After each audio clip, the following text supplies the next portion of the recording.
we're voting. Okay, we are now on to the main portion of the agenda. The East Central Area Plan. This is a supplement to the comprehensive plan as part of the Neighborhood Planning Initiative. Planning Board will be considering whether to approve with conditions, or deny the East Central Area Plan and transmit our decision to the CPD Executive Director, to the Mayor and City Council. Our presentation will be from Curt Upton and Scott Robinson of CPD Planning Services. Well, this is Heidi. I don't know if this is the appropriate time to recuse. This is. But I just had a statement of recusal. Please. My consulting firm had a very, very small contract to do the housing needs projections for the East Central Plan. The staff member who did that work is no longer with us. She has moved. But I do think it's appropriate, just to avoid any appearance of bias, that I recuse myself from the vote. And so I will, I'll leave the meeting at this point. Okay, will you join us for the next item? Yes, or... I will too. Okay, yes. Thank you. I just want to say that I appreciate when planning board members are demonstrating that they're concerned about ethics and the appearance of any conflict or any impropriety. So I always appreciate when somebody says, I need to do this. I will just ask you to turn your microphone and camera off for this item, and then we'll invite you back for the next one. Okay, I'm turning it over to CPD.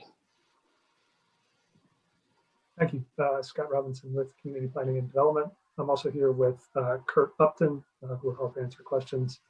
And as you said, this is a public hearing for the East Central Area Plan.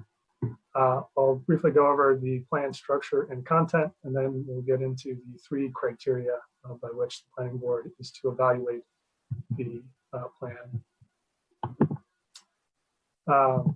So the East Central Area Plan is a long-term policy document that sets the vision for East Central neighborhoods in Denver for the next 20 years. The plan covers these 6 neighborhoods: North Capitol Hill, City Park West, Cheeseman Park, City Park, and Congress Park.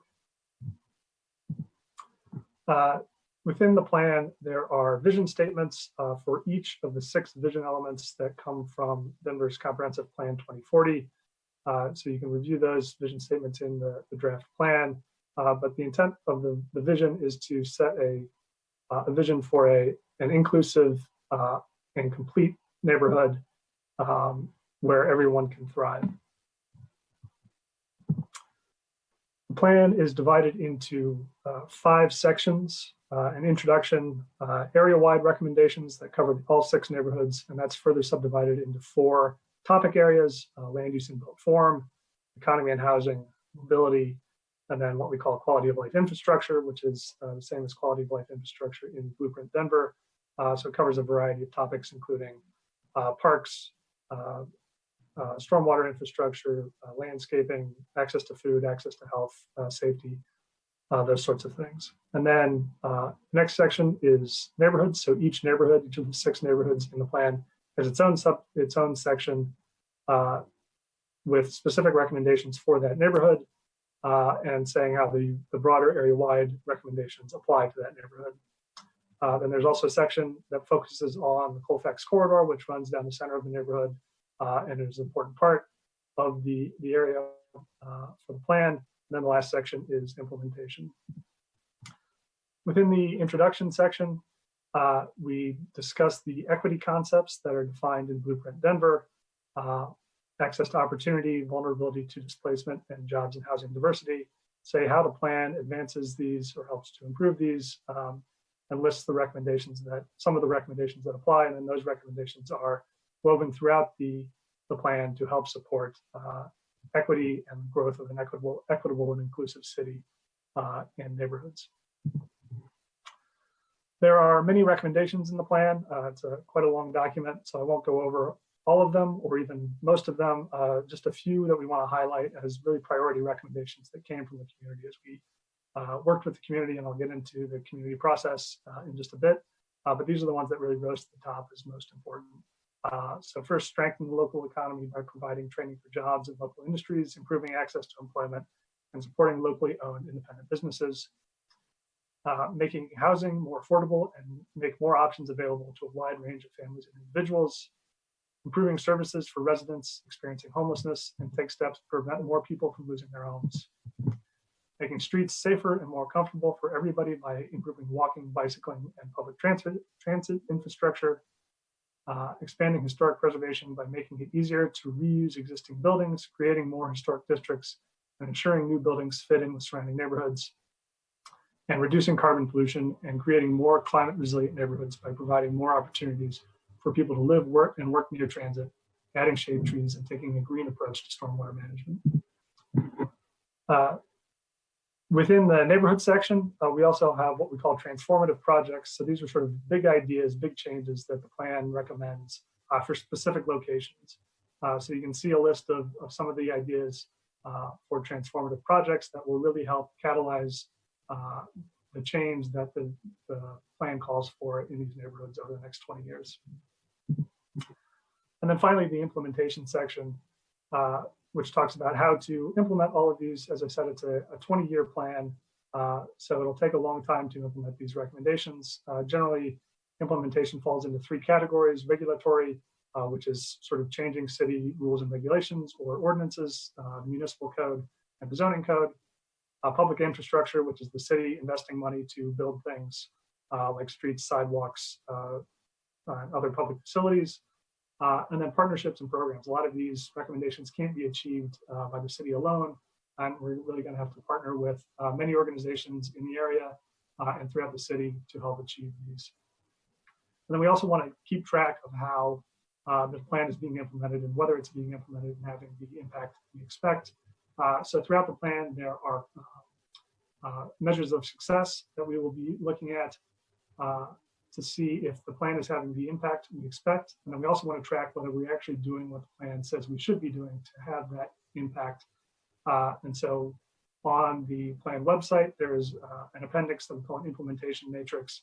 It lists out all the recommendations in the plan and says whether they are sort of near-term or long-term goals. And then we will use that, and that will be continuously updated through the life of the plan to track how we are achieving the goals or achieving the recommendations of the plan. So that was just a quick overview of what's in the plan. We can discuss more specifics later if you have questions, but now I'll go over the criteria that planning board should use to evaluate the plan. So there are 3 criteria that planning board should evaluate the plan with. First, was it developed with an inclusive community process? The second is the plan consistent with the vision, goals, and strategies of Comprehensive Plan 2040? And then the third is that the plan demonstrates a long-term view. So I'll go through each of these. First, the inclusive community process. This plan was developed over an intense community process that lasted over 3 years. We started in July 2017, so we're already over 3 years working on this plan. Over the course of those 3 years, over 3,500 people throughout the neighborhood and the city have participated in various aspects of the planning process. There are many different opportunities. I'll get into that in a little more in just a second. And over the course of the planning process, we've received over 10,000 individual comments on various aspects of the plan and the planning process. So there's been significant community input, and the community really shaped the plan. This is the community's plan developed by the input from the community. Throughout the process, we had 6 large community-wide workshops where people could come learn about the plan, provide input on various aspects of the plan throughout the process. We also had focus group meetings where we met with residents and business owners and topic experts on specific topics to dive deeper into those topics and help develop recommendations. We also had a number of online surveys and activities. So each of our community workshops was paired with an online equivalent.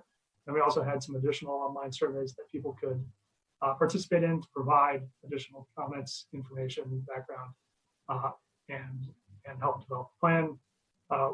We had a steering committee that helped guide the process throughout. We met over 30 times with that steering committee over the last 3 years, and they were integral in guiding the development of the plan. We also went out to neighborhood organizations and other community groups, met with many of them, We held office hour sessions where people could come, ask questions, and learn about the plan and the planning process.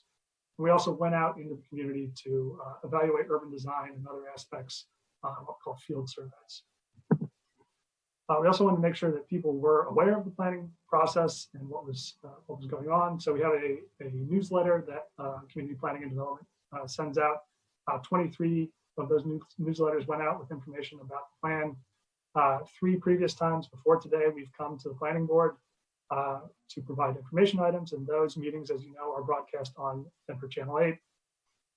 We also went out into the community providing flyers and other materials at locations, and also set up pop-up events and locations where people could come get information about the plan, ask questions, and provide feedback at various locations throughout the central area. And then we've also gotten a fair amount of media coverage in a variety of media outlets.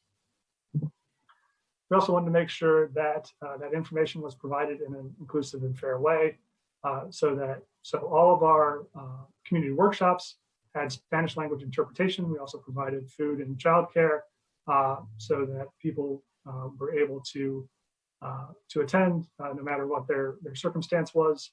All our flyers that we distributed were bilingual in English and Spanish at locations throughout the planning area. Everything, our website and many of our materials on the website can be translated and are also ADA accessible. And then we provided print copies of materials for anyone who asked, who did not have internet access or had a slow internet access and couldn't access everything online. Throughout the community engagement process, we also tracked who was participating and compared that to the demographics of the East Central area to try to determine if we were reaching a representative group, and that all groups within East Central were participating. And where we found shortages, we conducted targeted outreach, reached out to specific groups to try to make sure that everyone had an opportunity to participate in the plan and be heard. So we met with a variety of groups, including senior living groups, people experiencing homelessness, people with disabilities, provided information at schools.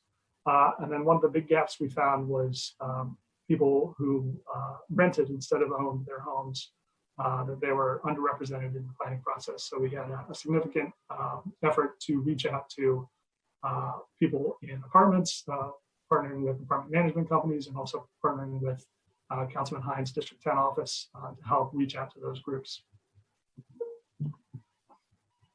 And then we released the first draft of the plan in November of last year, and then had multiple drafts open for public comment over the last 9 months or so, 10 months now. Over that period, we received over 3,000 comments on the draft plans from over 300 people. We evaluated all those comments, and many of them were small changes, clarity, fixing typos, things like that. But out of those comments, we made 107 substantial changes to the plan based on those comments. And we detailed, we responded to all those comments and detailed all those changes on the plan website. So staff finds that the East Central Area Plan was developed through an inclusive public process. The second criterion is plan consistency. As described in the staff report, staff has found the plan consistent with many goals and strategies from Comprehensive Plan 2040, including goals and strategies from each of the 6 vision elements in Comp Plan 2040. We also evaluated the plan against Blueprint Denver, which is a key supplement to Comprehensive Plan 2040, and again have found that the plan is consistent with many policies and strategies in Blueprint Denver across the 3 major topic areas in Blueprint Denver: land use and built form, mobility, and quality of life infrastructure. Blueprint Denver also sets out specific things that area plans must include, including updates on specific maps within Blueprint Denver. East Central Area Plan updates all of those maps and meets all of the requirements laid out in Blueprint Denver for an area plan. One note on the maps, as we were preparing for this meeting, we noticed that there had been an error in the building heights map that was some of the changes that were made between the first draft and the second draft were somehow lost in the third draft. So we apologize for that. Just wanted to note this, that we need to redo those changes, and there will be a condition that we'll recommend for approval to incorporate these changes. But two small changes. One is the property at the southwest corner of Garfield and Colfax. The current draft of the plan shows it as a maximum of 3 stories, when it should be shown as a maximum of 5 stories with the incentive height. And then the other is the property at the southwest corner of 16th and Colorado, which the current draft shows as 12 stories, and it should be shown as 8 stories with the incentive. So we'll include, as I said, a condition to make those changes in the updates to the plan. But with that, staff finds that the East Central Plan is consistent with Comprehensive Plan 2040 and Blueprint Denver. And then the third criterion is long-term view. The East Central Area Plan, as I said, has a 2040 planning horizon, so it's looking at 20 years and establishes a vision for maintaining the look and feel of neighborhoods while directing a majority of growth to centers and corridors in areas that are served by transit, consistent with the long-term recommendations of Comp Plan and Blueprint Denver. And this vision will take many years to achieve. Again, it's a 20-year plan. So staff finds the East Central Area Plan has an appropriate long-term perspective and recommends approval with the condition that the document be edited for clarity and correctness. And then that second condition that I think Annalise has provided to you about the height map. And then just some additional information on the rest of the process. This is tentatively scheduled for Ludi on September 15th. Have City Council first reading September 28th, and then we anticipate the City Council public hearing on October 5th. So that's it for our presentation. We'll be happy to answer any questions. Thank you. I understand we have one person who's come to the City and County building to provide testimony. Is that for this item? That it is not for this item, and they actually decided to go home and participate via Zoom. So. Okay, great. Thank you for checking, but we'll just double check right now that there aren't anyone that's come in the past about 3 minutes at par. So. I'll just follow up really quickly if we do have any new in-person speakers that did show up. Okay, and with this new remote arrangement, how are we handling the list of speakers? Can you get that to me? No, absolutely. So we are going to share the screen here in just 1 minute of those Zoom speakers. So we have 9 folks signed up to speak via Zoom. So you'll know your order here shortly. And speakers will be provided 3 minutes to speak. When you have 30 seconds remaining, we will put a timer up on the screen so you are made aware, and then you'll be muted again.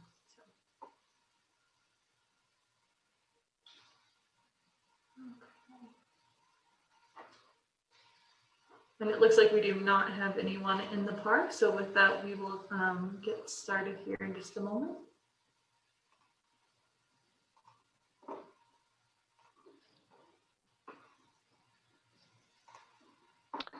Okay, great. I'd like to invite up the speakers just to be prepared in this order, starting with Joe United.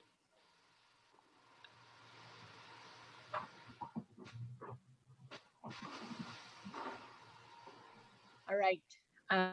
Hello, my name is Joella Untitled. I live at 1915 East 22nd Avenue. You have a letter from me individually and one from City Park West RNO, of which I'm the president. Today, I want to ask everyone, what are we doing? We have all heard the city explanation that this process has been going on for 3 years, and there's been more than enough time for comments. This should not be overshadowed by the following facts. Number 1, we are experiencing a pandemic. Our area in Northeast Denver is one of the highest COVID rates in the city.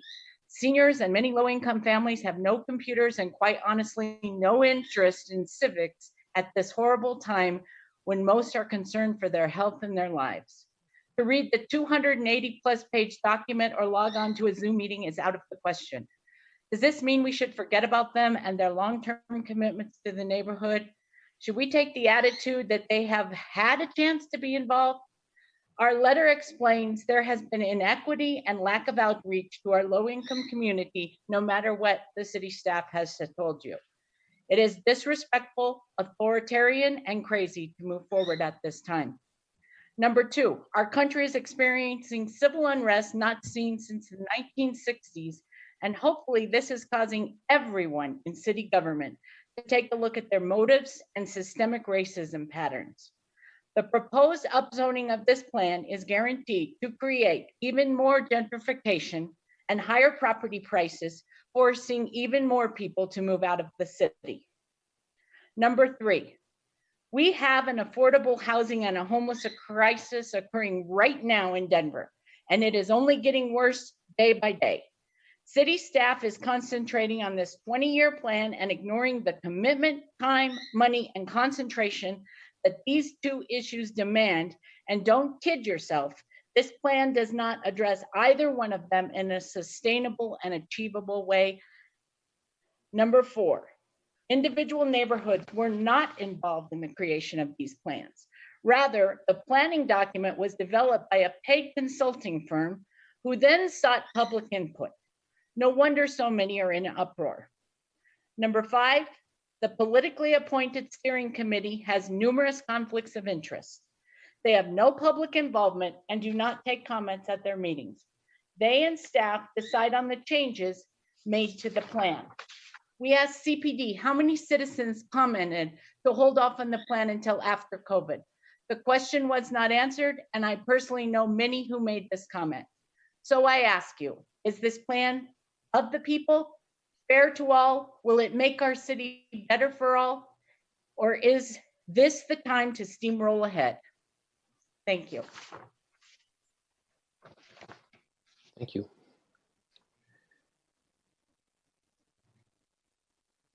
Okay, we're looking for the shared screen with the list of speakers.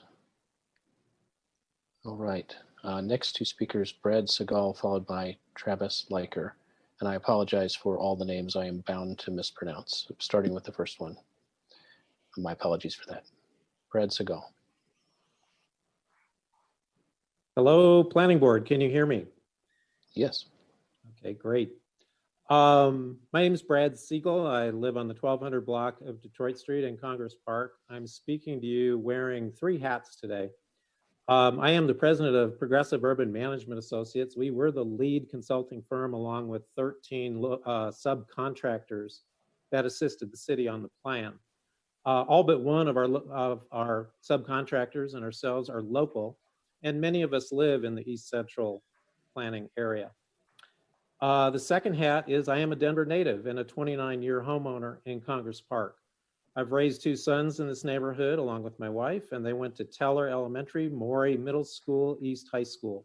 We've lived and breathed these neighborhoods our entire lives. And then number three, I am a small business owner. Our firm is located at Colfax and Marion in the City Park West neighborhood. We have 8 employees, more than half of which live in the East Central neighborhoods. Just want to make 3 points related to the plan. Number one point is that we now have 6 neighborhoods with these plans that'll be consistent with Blueprint Denver. And there was a strong pivot around the core value of equity throughout these plans, both in the process to form them and in the content of the plans. Secondly, I do want to point out the affordable housing and small business support recommendations are groundbreaking for plans of this type. They've not been addressed in other neighborhood plans. We feel that these are strong to preserve affordable housing, create new affordable housing opportunities, and to protect the small businesses that we enjoy in all of these neighborhoods. And then the third point is the COVID-19 pandemic really creates more urgency to move forward. Many of these recommendations within these plans could assist business owners, homeowners, renters, could assist people in these neighborhoods immediately moving forward. So I'll end my comments just expressing my gratitude to CPD staff and other departments. There were several departments involved in this effort at Denver, and will remain available through your deliberation. Thank you. Thank you. Next, Travis Liker. And following Travis Leiker will be Frank Locantori. Greetings, and thank you so much. The name pronunciation was spot on. My name is Travis Leiker, and I'm Capitol Hill United Neighborhoods president of the board of directors. For those of you who are not familiar with CHUN, we're Denver's largest and oldest registered neighborhood organization. And I'm here tonight to say that we are pleased to announce our organization's support for the East Central Area Plan. And we cite the following reasons. First, community engagement is paramount to successfully planning neighborhood organizations for future generations. At the heart of CHUN's mission is civic participation. And our organization has been closely monitoring the level of citizen participation throughout this 3-year process. And when you look at the scores of public hearings, meetings, conversations with our board of directors, as well as online responses, social media outreach, and the like, we feel that more than an adequate job has been done by the team at Community Planning and Development to move this process forward. Preserving historic architectural assets is also essential to maintaining neighborhood character and its enduring legacy. So the plan encourages the preservation of historic character-defining buildings by promoting the adaptive reuse of historic structures. And CHUN thinks that this is integral to moving our city forward while preserving historic assets in a creative, thoughtful way. Bringing Denverites together at the local level makes our community stronger. This plan really goes at the heart of neighborhood planning and keeping, working with folks to be together and to foster a sense of belonging, togetherness, regardless of race, class, or other socioeconomic background.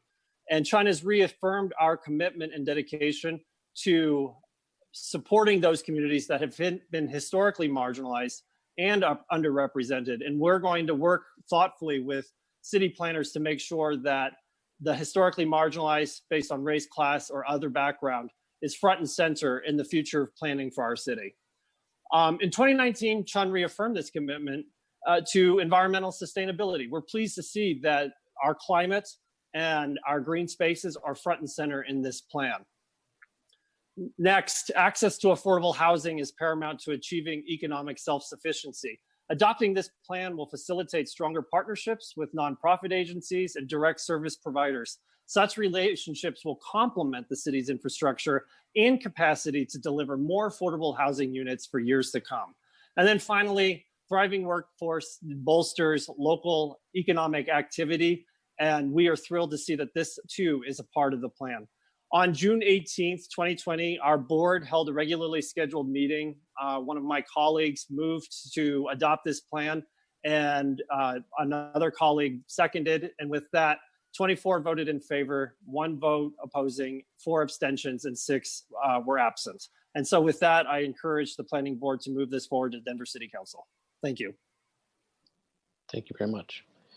Next will be Frank Locantori, followed by Miles Tangelin. All right. Hello. I assume you can hear me now. Yes.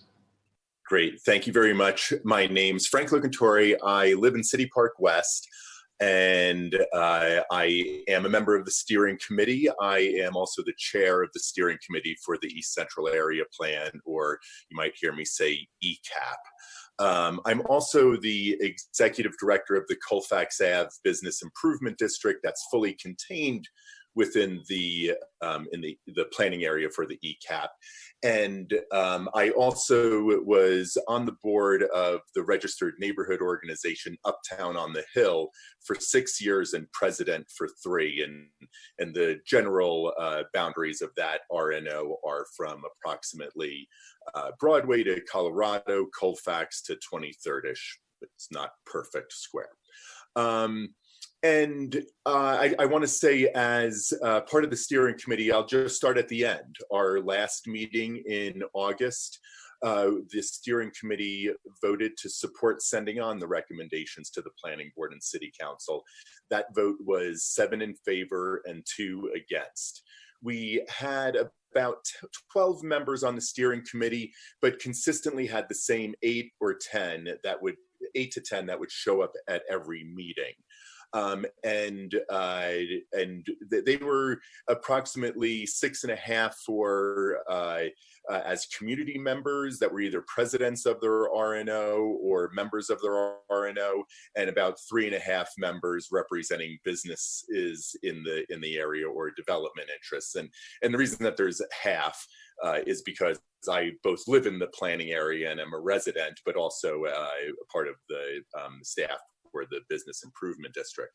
And really what I just want to do is to, in Scott's very short presentation, there was a lot there to be impressed with. And I'm just going to call out 3 things real quick. One was the tremendous amount of outreach, and specifically the convening of experts on the various topic areas. So there was, I believe, 10 focus group sessions around historic preservation, affordable housing, green infrastructure, and the climate concerns, and much more, that incorporated experts, not just from within the city, but actually from outside of the city staff. The second is the iterative process. And I don't just mean that we made, presented ideas and then improved upon them, but also, as Scott mentioned very briefly, that there were constituencies that were being very much underrepresented, and the team really reached out to make sure that those constituencies were informed and got their voice in. And last was that the vast majority of recommendations had great support of 70% or more, and only a few that did not. And I see my time's up, and thank you very much. Thank you very much. Next is Miles Tanglin.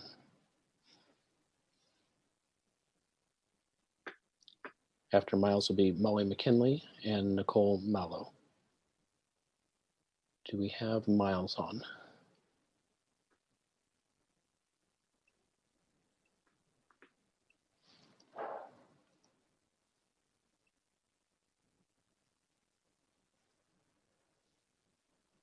I'm not seeing Miles Tanglin online. He is on and he is unmuted. Okay. So we'll give him one more moment to see, otherwise we'll follow up and move along to our next speaker, which would be Molly McKinley.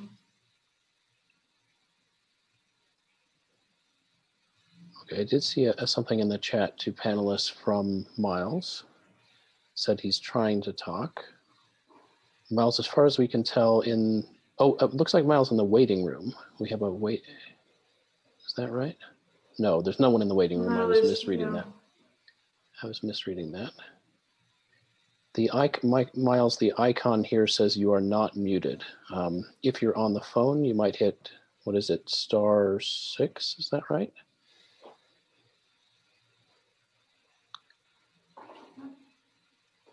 I can't tell from here if you're on the phone or on a computer.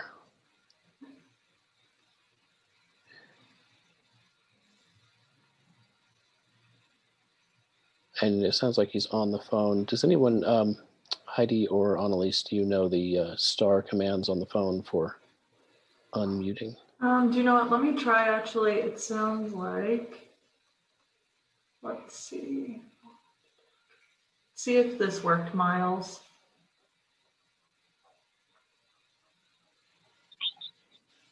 Okay, I got a message from the phone. It says I'm unmuted. Can you hear me?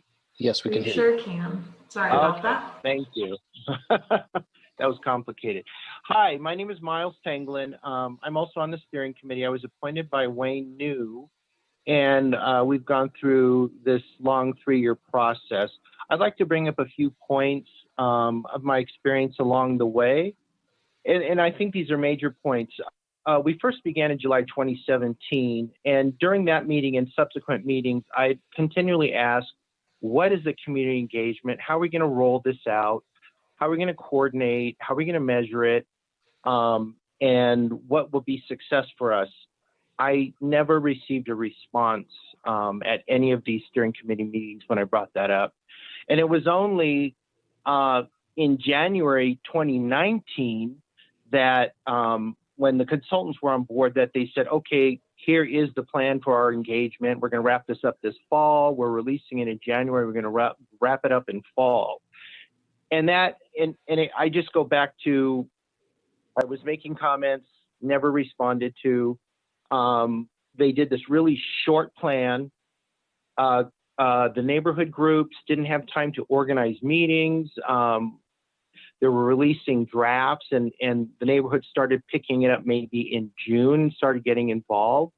And then they subsequently added time onto that, which didn't allow any planning for other neighborhood meetings within the community or other engagements so people could talk about it. So this shortened window really didn't help with how a plan of this magnitude was being rolled out and trying to engage with the neighborhood. Now, on another thing too, I'm also part of the Colfax Connects, and I've been involved with the BRT planning group, I don't know, since 2008. And I had brought up at these meetings, so how are we going to talk about BRT? How are we going to look at traffic? How are we going to look at new patterns and these proposed heights in regard to those patterns with BRT? And again, didn't get any response from the city on that. We were asking about traffic studies. They're proposing a protected bikeway along 14th and incentivized heights. And it was a question of, we're just overlapping all of these pieces together and we don't understand how they all fit. And another point I'll bring up, and I'm glad they looked at some of these buildings along Colfax and Congress Park.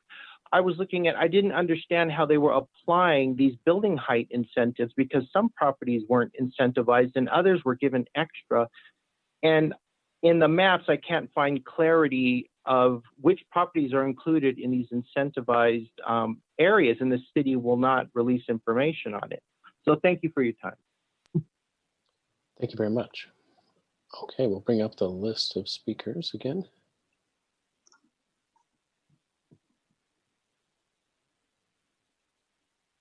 Okay, next speakers will be Molly McKinley, followed by Nicole Malo. Good afternoon. Can y'all hear me? Yes. Great. My name is Molly McKinley. I live in the Capitol Hill neighborhood, and I serve as the vice chair of the Denver Streets Partnership, which is a coalition of community organizations advocating for people-friendly streets in Denver, each with a vested stake in ensuring that our city is healthy, safe, and accessible. I'm here today to express our support for the adoption of the East Central Area Plan. We're pleased to see that many aspects of the area-wide mobility recommendations in the plan will support the creation of more people-friendly streets consistent with the comprehensive plan and Blueprint Denver. We strongly endorse the mode share and traffic safety goals and focus on creating bold changes to the mobility system by repurposing street space along key corridors that prioritize safe and accessible walking, biking, rolling, and transit access. People-friendly streets result not only from street designs that support walking, rolling, biking, and transit, but also land use and development patterns that make these transportation modes accessible and practical ways for people to reach their daily destinations. The Denver Streets Partnership therefore strongly endorses these recommendations in the plan for increased density along Colfax and other transit corridors. Allowing density near transit maximizes the number of people who can access the service and use it on a regular basis, which expands the benefit of existing and future transit investments. Further, two of the most significant household expenses are housing and transportation. So building affordable housing units near transit ensures that people who need it the most have access and can significantly reduce transportation costs for cost-burdened households, which make up 36% of households in the East Central area. Density that allows people to live close to their daily destinations also makes walking and biking a realistic option for getting from place to place, rather than forcing people to live so far away. Driving is the only practical option to get where they need to go. So again, we encourage you to move the plan forward to City Council, and we strongly endorse it. Thank you for your time. Thank you. Next is Nicole Malo.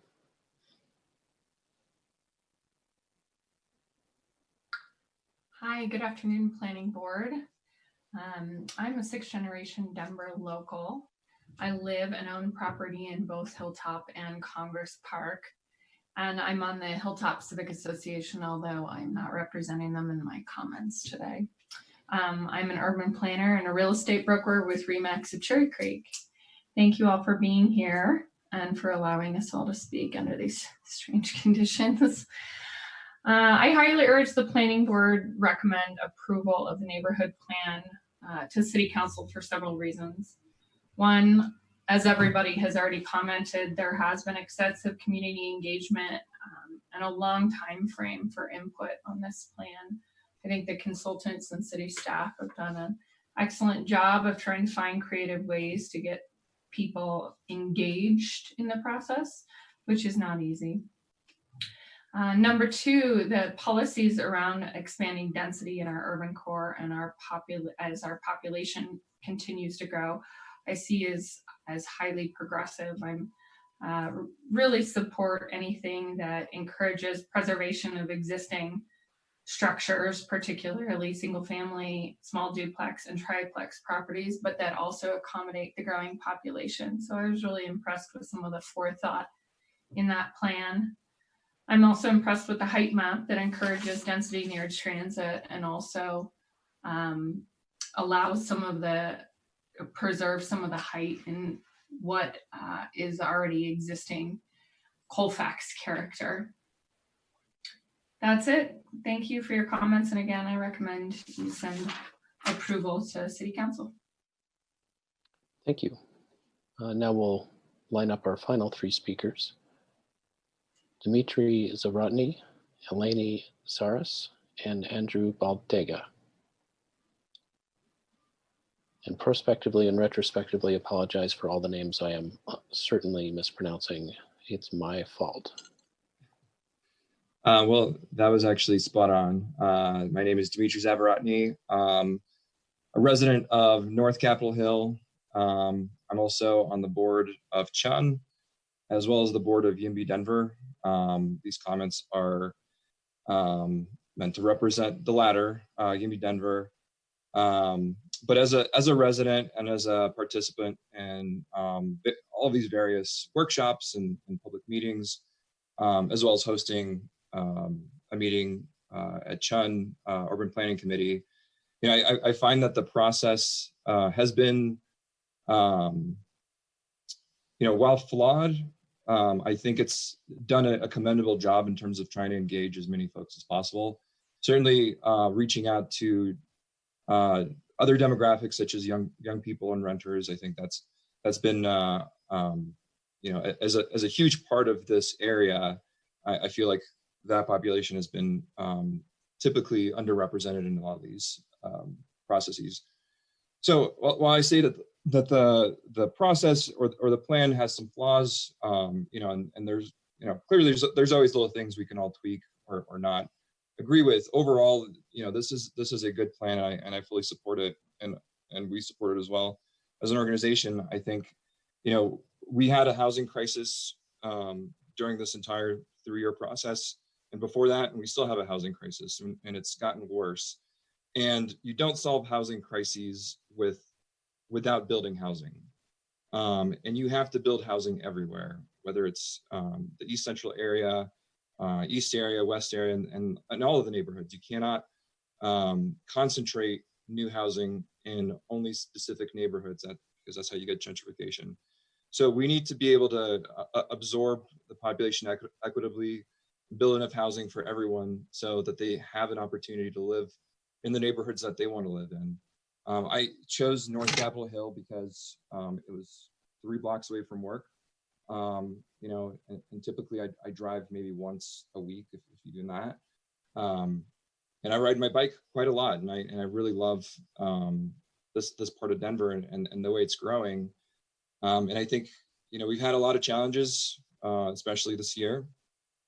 But I think this plan allows us to move forward as a city and provide for equitable and sustainable and transit-friendly living for lots of folks that are finding Denver to be incredibly unaffordable and hard to get a start in.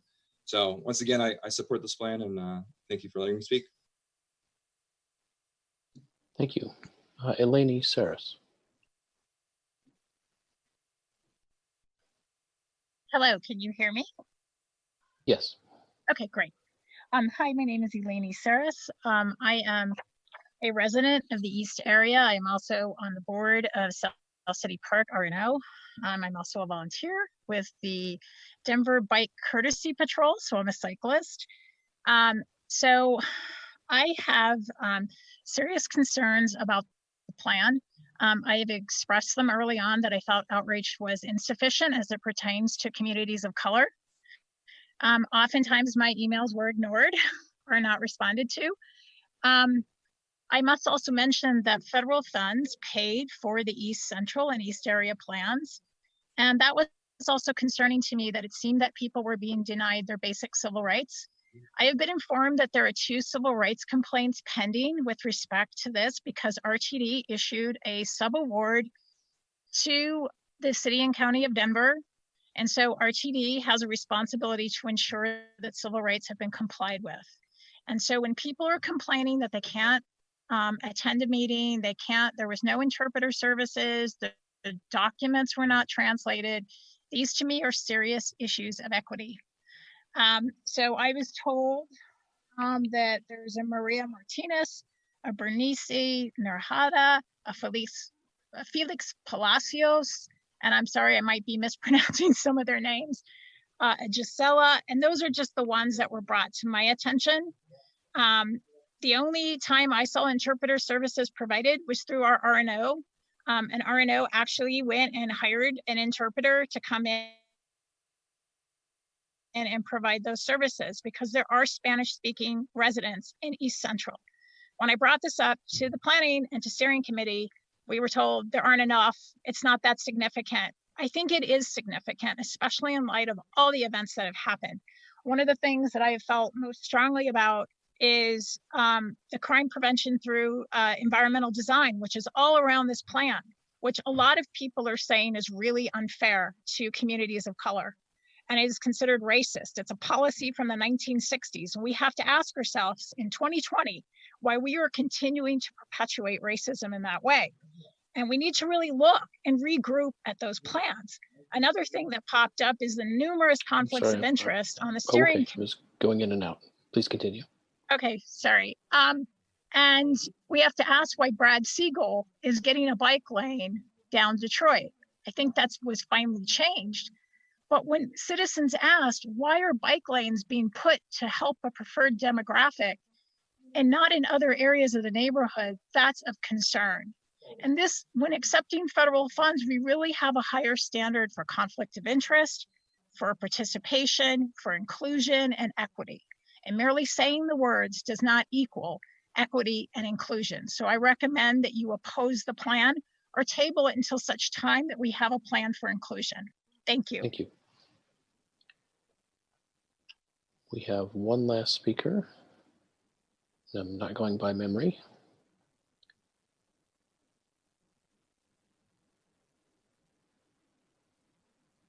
Andy Baldiga. Hello, my name is Andy Baldiga. Thank you for offering this via Zoom to keep this process moving. And I'm a resident of the City Park West neighborhood. I'm an architect in the Denver metro area as well, and have been involved in the neighborhood for over 15 years, either through Chen or some of the Colfax businesses and business organizations over the years. This plan, actually, I was even involved in some of the early zoning that went on along Colfax. This plan sort of takes what were at that stage new ideas in form-based zoning and new ideas to the city of Denver, at least, and putting them in place on a corridor. This takes those ideas and takes them up to the next, moves them to the next level, fixes some things that weren't working and improves on things that are working, and also adds one important factor, which is flexibility. I think not just along Colfax, but along the entire East Central plan neighborhoods. These are older neighborhoods that have complicated infrastructure, complicated ownerships, high density, and just lots of challenges just from a land use standpoint. This plan, through whether it's adaptive reuse suggestions and plans to allow for some of those existing buildings to stay in place, or the flexibility of transferring of development rights, that concept that can be used to balance out what happens in development over 20 plus years. You know, one of the graphics in there that's pretty interesting is the one that shows the development that has not occurred. So where you have a 5 or 8 story zoning in place, and yet you have a 1 or 2 story building in place. And sometimes those are historic buildings, or sometimes those are buildings just buildings like Tom's Diner that people just like.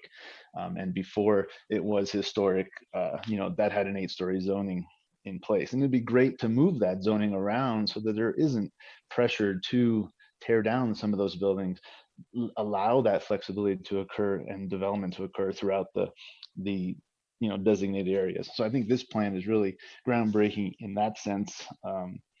As far as outreach, I remember this starting, I don't know, 3 years or so ago on a snowy night. When I first started in person to attend some of the meetings, I attended many others, and I definitely appreciate the ability to comment late night on the plan via the internet as well. With that, I request that you support the plan, move it forward to council. I think it'll be a great next generation of this neighborhood's future development guidelines. Thank you. Thank you. I think that's all the speakers we have on the list. Annalise, do we have anybody else show up who wanted to speak for this item? And we just double checked, there's no one in person or online, so that concludes the speakers. Great. We'll now move to questions from the board to staff or any of our speakers. And we'll raise hands if you use that feature.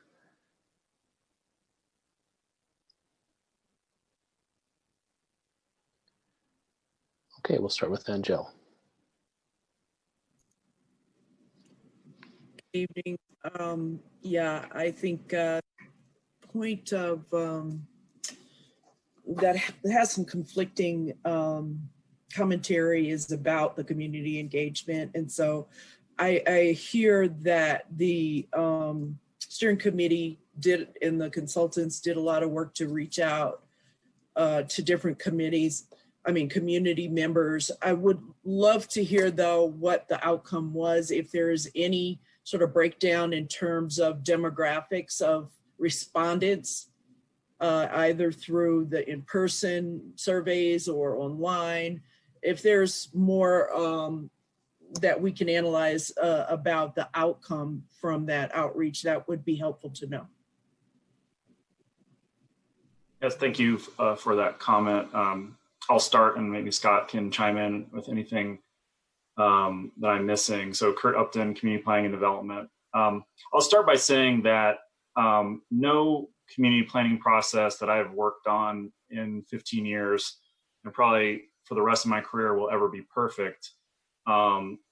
However, I think there are some excellent practices that we've learned from the past that I'm personally proud of that we implemented in this process. And one of those was that we designed the community engagement process from the beginning to track demographic participation, and not just as a way to report at the end of the process who participated, but to actively real time within the planning process itself, adjust our resources and target outreach to those communities that we were seeing in the data were not represented.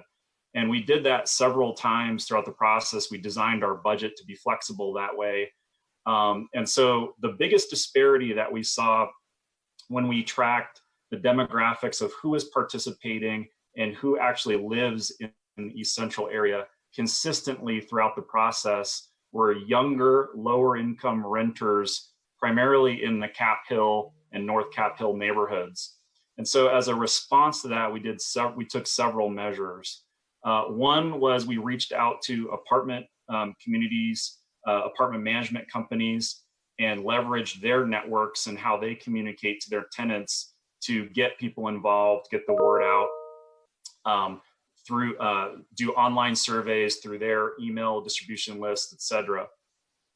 Secondly, we know that people experiencing homelessness and that the issue of homelessness has been a major concern throughout the city, but in particularly in the East Central area where there's a variety of social services providers. And so we partnered with social services providers, and the first time in my career, something I think all of us are very proud of, did direct outreach to people experiencing homelessness through our partnerships, heard from what they had to say in terms of how those social services were helping them and where the gaps were and what their priorities would be moving into the future to improve their situations. And those comments were directly incorporated into the social services recommendations in the plan. I think that's something we're very proud of in this process. In addition to that, we partnered with Councilman Hines's office, who took it upon himself through his connections to residents and through his staff resources. And he held a series of meetings focused on younger, lower income renters in the areas that we were seeing a disparity. And I think he held over a dozen or so community meetings that helped us boost participation. And so at the end of the process, to your question, kind of the outcome of all that work and the targeted outreach, we were able to narrow those gaps, particularly in the disparity of younger, lower income renters in the Cap Hill neighborhood. That disparity lessened. It's still a disparity throughout the process, just I think by sheer numbers of the population that live in Cap Hill, North Capitol Hill, it was hard to balance that out throughout the rest of the demographic participants. And then secondly, we were able to consistently match racial representation and narrow that gap. So the race of the participants who participated in the planning process were fairly consistent with the demographics according to the census of the East Central area as well. I'd be happy to answer any follow-up questions on that. Okay. And Jill, did you have any follow-up? No, I would love to hear numbers, but I know you probably don't have that in front of you, but you're saying the demographics, so racially matched to the demographics in terms of percentage of the population in that area? Yeah, and Scott, you can correct me if I'm wrong on this, but the percentage of non-white participants was generally consistent with the percentage of non-white residents in the East Central area.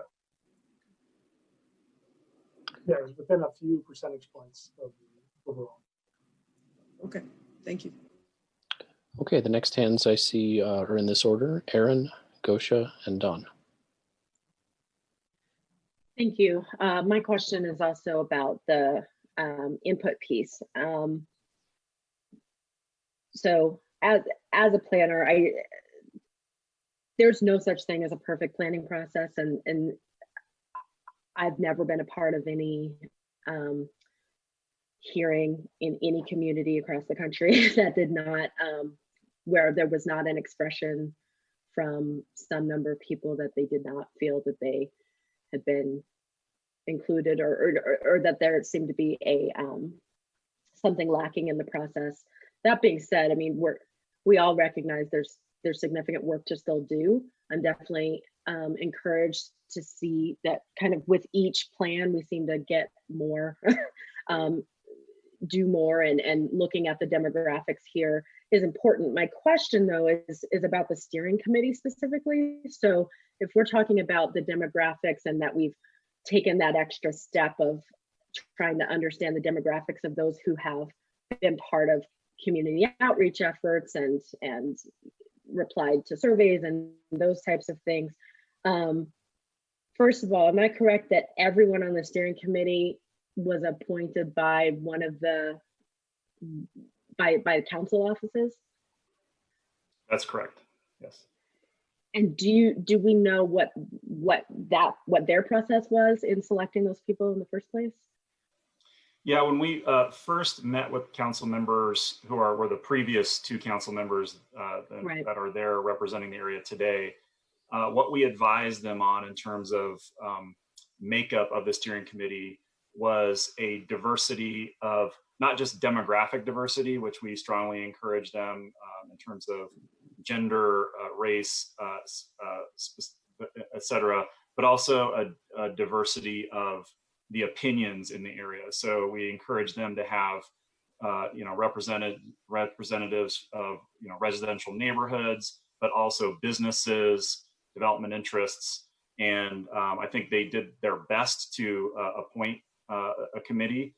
I think that is, obviously there is room for improvement in the diversity of our committee, but that was the basic process for how it was formed.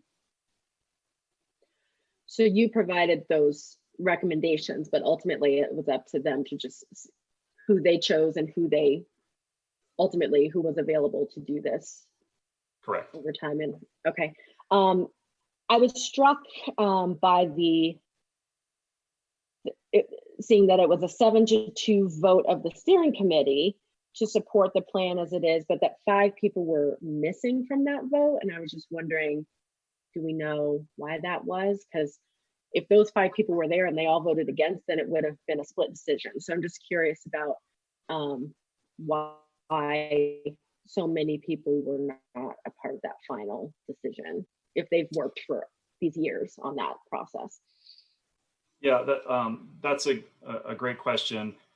I think the 9 committee members, as Frank Locantori mentioned, who was the chair of the committee, was about average in terms of the number of our committee members that showed up consistently. I think one of the issues was that we extended the process by a full year in response to some of the concerns we've heard from the community about the amount of time we've heard. And because of that commitment that took longer than I think some of the members thought they initially signed up for, we started to get less attendance going forward. There were some, I know 1 or 2 in particular members of the committee who were appointed, but I think they only attended maybe 2 or 3 meetings total of the 30 we held over the 3 years. And they remained technically on the committee because no council member took the action to remove them. So it's not quite telling the whole story that 9 of the 15 were the only ones to show up. There were some that hadn't showed up throughout the entire process, but were just never replaced. I guess, and I understand that these processes take a long time, and it's hard to have consistent representation. I guess my follow-up to that is just wondering why we wouldn't have in place, and this is more of a, I guess, recommendation going forward, alternates for these types of processes, making sure that, if there are people who are not showing up, then you're not going to be part of this anymore. But, it would be much better to have a full complement of a steering committee and more voices that are taking an official vote on something like this than people just falling away and we just kind of take whoever's left. That's just a comment. Thanks. Thank you. Next hand I saw up was Gosha. Yeah, thank you. I have just a few questions, and I'll start with mobility. When I look at the mode share goals and the percentages listed, it's 50% SOV, 15% for transit and pedestrians, 7.5% for bike. They don't end up to 100%. So I just want to ask what the remaining 12.5%, I'm assuming that it's carpool and scooters and other modes, but I would like a clarification. Yeah, I believe that's correct. There is some other in there as well. And it's also important that those mode share goals are not specific targets in terms of the numbers, but basically doing better than those. So it's all greater than those targets. that makes sense. So greater than 50% mode share, those are kind of the minimums. Okay, so that's actually ties to my next question, which is, do these mode shares reflect the mobility plan, or are they somehow customized for this area, reflective of unique conditions in this area? Yeah, we did use the Denver Moves process as our starting point for setting those mode share goals. We had conversation throughout the process of going a little further than those citywide goals because of the unique location and infrastructure, et cetera, in the East Central area. And that's why we changed those to, going a little further or greater than those citywide targets. Okay, so they are a little greater than the overall city goals. Yeah. Okay. And then the last question on mobility is about the recommendations, and a lot of transit specific recommendations list safety improvements as a long-term recommendation as opposed to short-term, which I was wondering if the studies often inform the outcomes. So I was wondering why we wouldn't immediately start studying possible improvements and why they're listed as a long-term recommendations. I guess I'm not quite sure of the specific long-term recommendations you're talking about. We did divide all of the mobility recommendations into short-term versus long-term categories, and so there are a number of short-term safety recommendations that we're recommending to move forward. In fact, because we had some extra budget through the grant funding for these projects, we're actually funding Vision Zero improvements through this plan along 13th and 14th and 16th Streets. So I guess maybe I missed the question. Did I miss something? Yeah, if I can jump in. Yes, Curt. I guess. I think some of the recommendations you're referring to are, as Curt said, we have short-term and long-term. Those long-term ones are often study significant safety improvements, including transitioning one-way streets to two-way.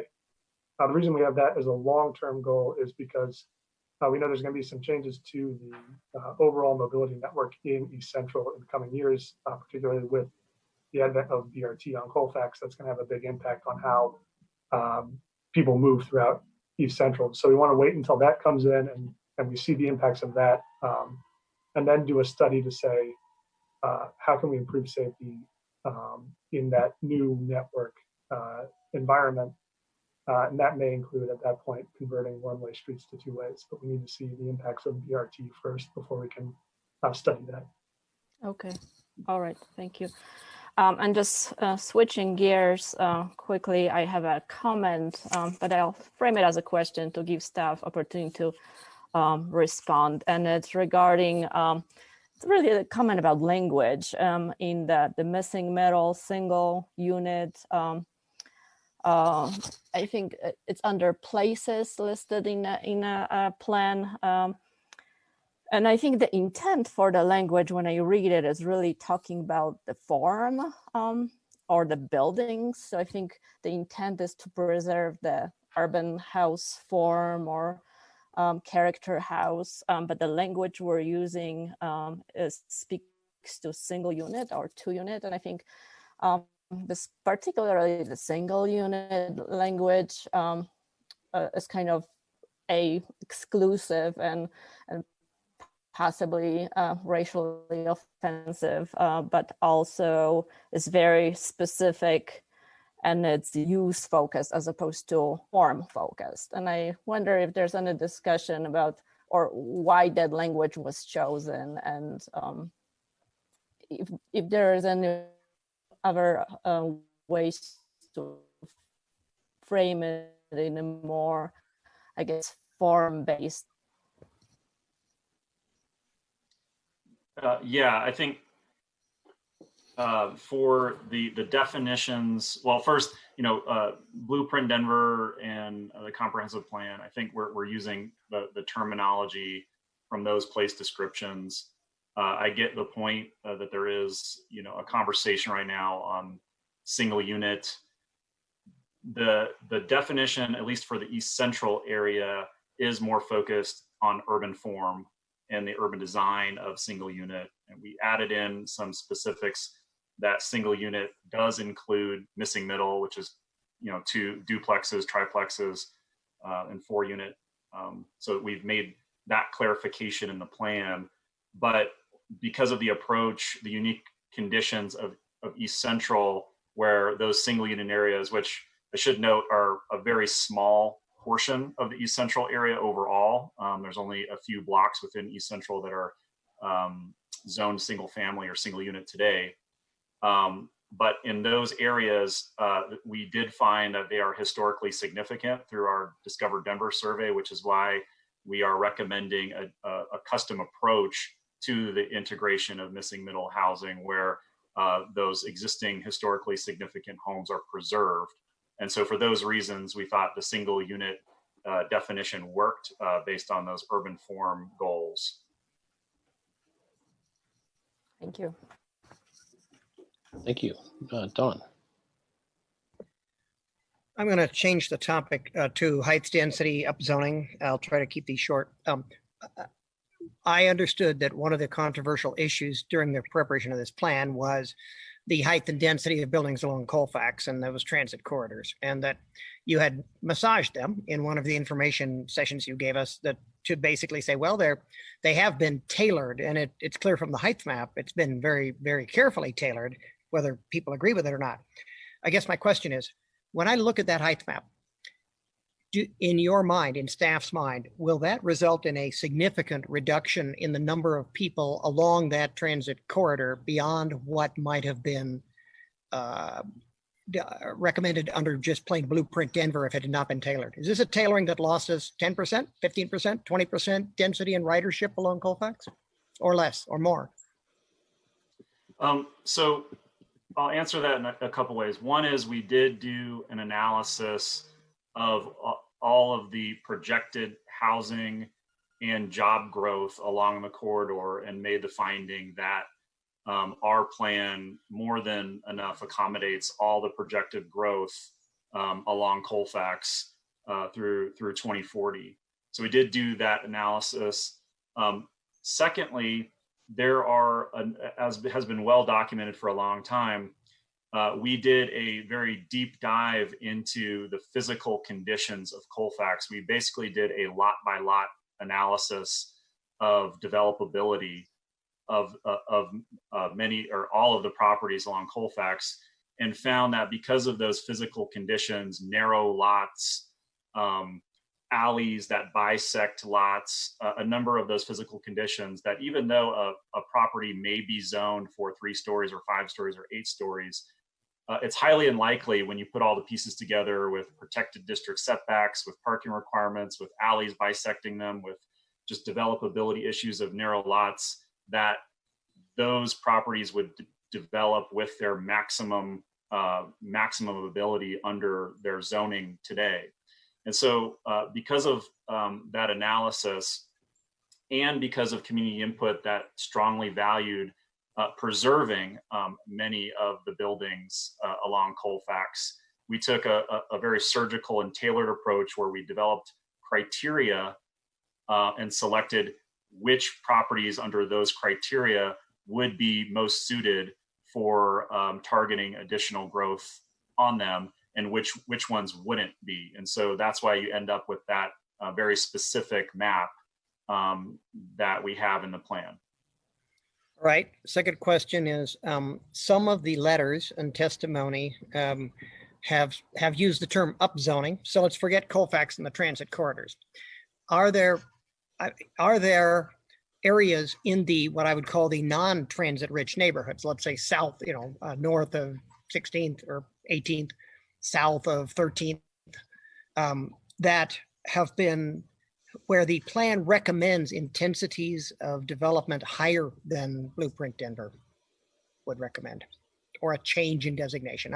My perception was nobody was arguing for it, and yet we have a lot of letters saying, well, you did it anyway. And my question is, compared to what Blueprint Denver suggests for that neighborhood, has there been an increase? Scott, you can correct me if I'm wrong here, but I believe the answer is no.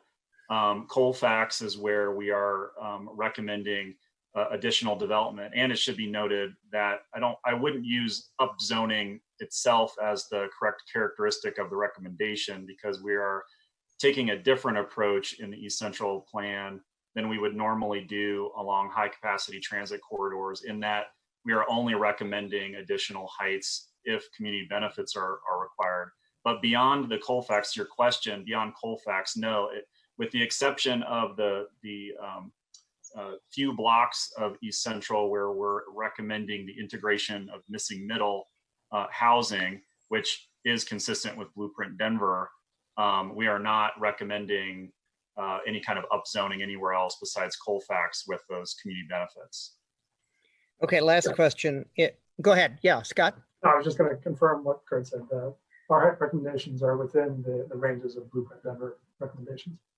Okay, so the tough part of these plan reviews is consistency with the comp plan and Blueprint Denver, and because there's so many values in each one of them, and your staff report covers a lot of them. I guess the short version of this question is, after height, density, mobility, what was the biggest source of contention in this process, or the area where you had to kind of balance the different values contained in those plans, and how'd you resolve them? I mean, not height, not density, not mobility. What was next, if there was one?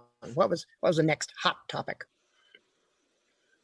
Well, I think so we initially laid out our plan recommendations of May of last year. And what we found, that was a survey-based release of those recommendations, which was kind of gauged at outlining at a very general level, hey, here's what we're thinking in terms of we had about 30 recommendations that we laid out across all of our topics. And what we found was, and I think what Frank mentioned in his testimony, was we had very strong approval of nearly all of the recommendations that we were suggesting, except for height and density, which still had a majority support, but were closer to like 60-40 type of a split, where some of the others had mostly like 75-85% agreement on. So really, in terms of the breadth of the comprehensive recommendations we have in the plan, a lot of the conversation, at least over the past year or so, has really been on a narrow subset of those recommendations regarding height and density. And related to concerns related to height and density, like traffic and street parking. And so I would say if there was a third or a next hot topic, would be the idea of repurposing any lanes, like parking lanes or traffic lanes, such as the BRT proposal, or in some areas where we're recommending a protected bike lane, it would require a repurposing of either a traffic lane or a parking lane. And those generated a lot of feedback in terms of a hot topic. Right, thank you. That's all. Okay, Ignacio. Yeah, I have a few issues. Let me start first with the public input part of this. Would you staff care to respond to the comments by Joe, Miles, and Eleni on emails ignored, not having an answer to what is the definition of success in public involvement and conflict of interest? Sure. I mean, we have received hundreds of emails and thousands of comments throughout this process. We have tried our best to be responsive to all of those comments and questions. There's been a number of emails, including to Joe, Eleni, and Miles. We've put all of the questions, we've done FAQs that are on our website. We went to the length of taking all of the thousands of comments that came in on the 3 drafts of the East Central plan. We put them all in a spreadsheet and responded to every single one. And that is all on our website for everyone to see who said what and how our responses were incorporated in the plan, or just a request for clarification that were responded to. That being said, like I'm sure there are some questions that are still out there that people are still needing some additional clarification on. We have made ourselves available with office hours. Anyone can email us, call us. We just had a meeting this week, in fact, that Eleni, Joe, and Miles were on, where we provided some additional clarification on some questions that were still remaining. The conflict of interest question. So there has been some commentary about the steering committee and whether or not it's appropriate to have property owners on the steering committee. That's a pretty typical practice that we have, not just in the city of Denver's plans, but most cities have stakeholders that represent a variety of interests on advisory committees. It's important to remember that the steering committee is not a decision-making body. It's an advisory body that's making a recommendation. There are homeowners who are property owners. There are commercial property owners on the committee, and it was intentionally, again, going back to our advice on how to form a committee, it was intentionally formed with the goal of trying to find consensus among the diverse range of stakeholders in the area, which would include commercial interests, small businesses, residential interests, et cetera. And that's why the committee was made up that way. And that gets to the other question on what's the definition of success. So in terms of what we were hoping for in the final product was that we knew that there would be different opinions, sometimes very strong opinions on some of these questions that we asked the community through the process on how these neighborhoods should evolve over the next 20 years. And what we tried to do is find a common ground. We tried to find a balance between what we were hearing that people were concerned about and on both sides of the spectrum, and try to find some middle ground. And sometimes what that looks like is there are people on either side that may not be totally satisfied. But what we're hoping is that we did achieve some kind of a compromise and a balance between those various interests. And then secondly, in terms of how we define success is again related to the process that we set up from the beginning, which was evaluating who we were hearing from and how that relates to the demographics of the area itself, which our goal was to have as close as we could, or at least demonstrate that we put a real effort in terms of resources and did everything we could when we saw a disparity in participants to redirect our resources and target outreach to those who we were seeing weren't participating in a representative way. So in terms of a goal, of a measure of success, we were hoping that we'd accomplish that we'd have a representative voice of participants in the planning process. Sounds good. So to as a follow-up then, did this project use federal funds? Yes, we received we used 2 federal grants to help supplement the funding for both this plan and the East Area Plan along Colfax. Any of those from RTD? Yes, RTD was the pass-through entity, basically our partnership through an IGA with RTD on both those federal grants. One came from, was the STAMP program, which I believe is from the CMAQ federal program. And then one was through FTA, and RTD is the designated recipient from DOT. So that's how that relationship was. And you report the community participation and the equity aspects of the plan according to the rules of the grant. Yes, absolutely. I mean, that's part of the agreement with RTD was they reviewed our scope of work. They are partners in our process. We had an RTD rep attend most of our community engagement meetings and our steering committee meetings, and we reported. Basically, we had our reporting system on progress as part of our grant responsibilities throughout the process. Okay, and so it is a characteristic then that be pointed out that you are not following the procedure yet. You are telling me that you are.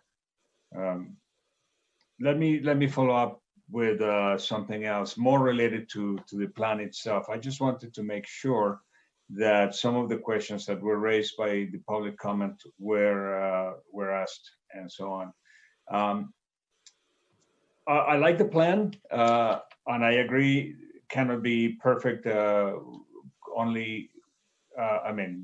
Perfection is just a fallacy, but it's a really good plan, and you should not be commended for doing a good job because you are supposed to do that. So that is, I'm not going to give you more commendation than just that. However, I see that all the policies that you have listed are good. I have a little bit of trepidation reading policies that start with the words ensure and encourage, because it leaves the field very open, but then on the specifics, you get a little bit closer on the land use and the zoning standards policies like L7 and L8. You get to start to getting closer to design guidelines or design regulations. And I think that, I don't know if this is a good time to do it or is it maybe during implementation, but those design regulations need to have a little bit more teeth, especially as you start developing how is it going to look development in the Colfax corridor in particular. So throughout, I am finding everything that I wanted to see in a plan, except one thing, that I didn't see any policy that address homelessness. You address housing equity from many different perspectives, including preventing the erosion of housing through inequities and so on, and those are very strong. But I didn't see any single policy that addressed the people who are already homeless and that are already on the streets and so on. So did I miss something, or there is definitely no policy that addresses homelessness as tackling the problem of the people who are already left out on the street or on the parks?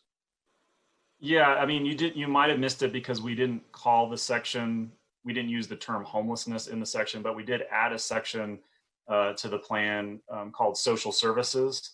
So there is a whole section of the plan that is aimed at helping people experiencing homelessness improve their situation. In addition to that, the top priority within the affordable housing section has been low and very low income AMI levels, including supportive housing for people experiencing homelessness. So. Okay, I'll stop here. I'm just gonna double check here that I got to that point. So I'll cede the floor for now. Thank you. Okay, I have a few questions here. Many of them were already addressed by my colleagues, of course. I want to go back to the community engagement. We have several letters and testimony today about that. One element that was brought up more than once, and I don't think you've spoken to here, was translation at meetings, translation of materials online. I think, Scott, you did mention translated materials online, but just tell us about this topic. It's received some energy in the comments. Yeah, so one of the things that we do when we are putting together our community engagement plan for area plans is we'll look at demographics, including the percentages of limited to non-English speakers in an area to get a sense of, you know, the scope of work and the budget that we would need to put into language access. And so we tailor all of our plans based on that data. The data within East Central shows that it's a pretty small number of limited to non-English speakers that range from 0%, a low of 0% in Congress Park, and up to 2% as a high in City Park West. And so because that limited number of residents, we didn't put as much resources as in some other plans, such as the East Area Plan, where in East Colfax, the numbers are much higher. That said, we did provide language interpretation at every community meeting, that community workshop that we had throughout the process, as Scott noted in his presentation. We also, because we had additional funding through the grant, we were able to hire three city staff planners to help on this project. And two of those three city staff planners were bilingual, which was one of the reasons why why they beat out their competition among the other people that were applying for the job. And so at all of our community meetings, we had both professional language interpreters there available to people, as well as multiple city planners who were bilingual to help people with language services. All of those community workshops where we had those language services were advertised in English and Spanish on flyers and outreach materials. And then by request, in certain materials, such as our executive summary, we went ahead and translated that into text. Our website has a lot of information. It can be used via the Google Auto Translate function, which admittedly is not the most accurate. And so we wanted to make sure that there are specific questions on recommendations that came up that we would respond to those individually with professional translation services.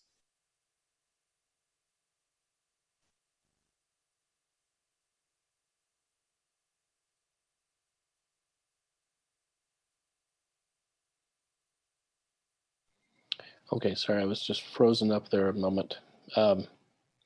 So my next question is this comment that neighborhoods were not involved in making the plan. It was drafted by consultants and they could just react. I'm kind of comparing that to my experience as a citizen on neighborhood plans, whether it's the Northeast Downtown Neighborhoods Plan or 38th and Blake Station Area Plan. There's typically a long period of exploring ideas and discussions and boards and ideas for people to react to before there's ever text written down in a plan for people to react to, because that keeps things fluid.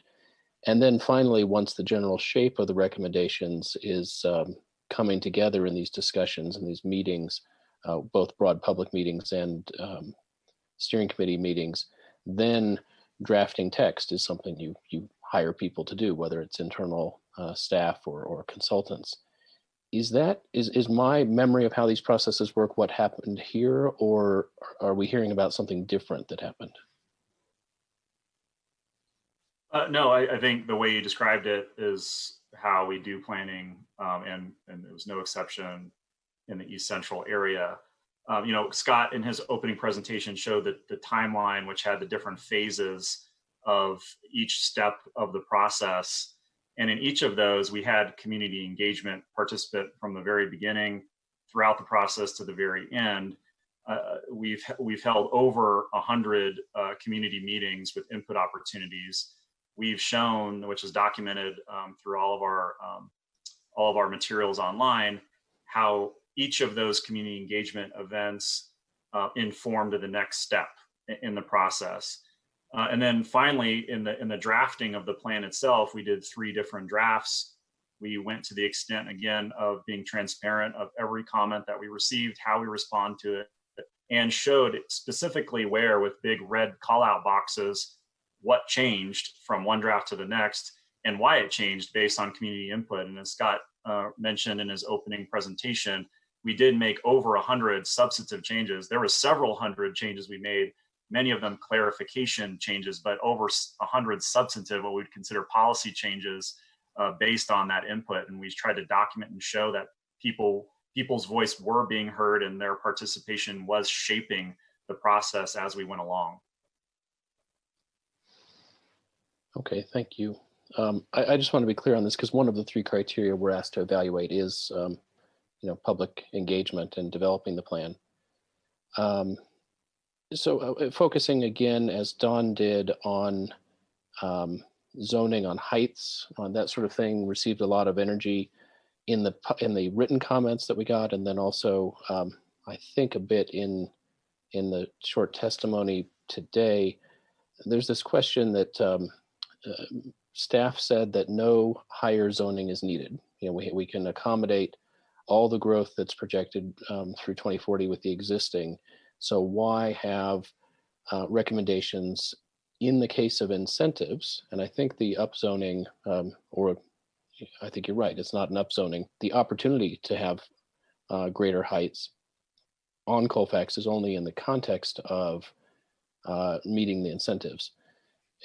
I know you spoke to this before, but could you try again, just to be really precise? What did the public hear about no additional density would be needed to meet projections through 2040 and what the plan recommends?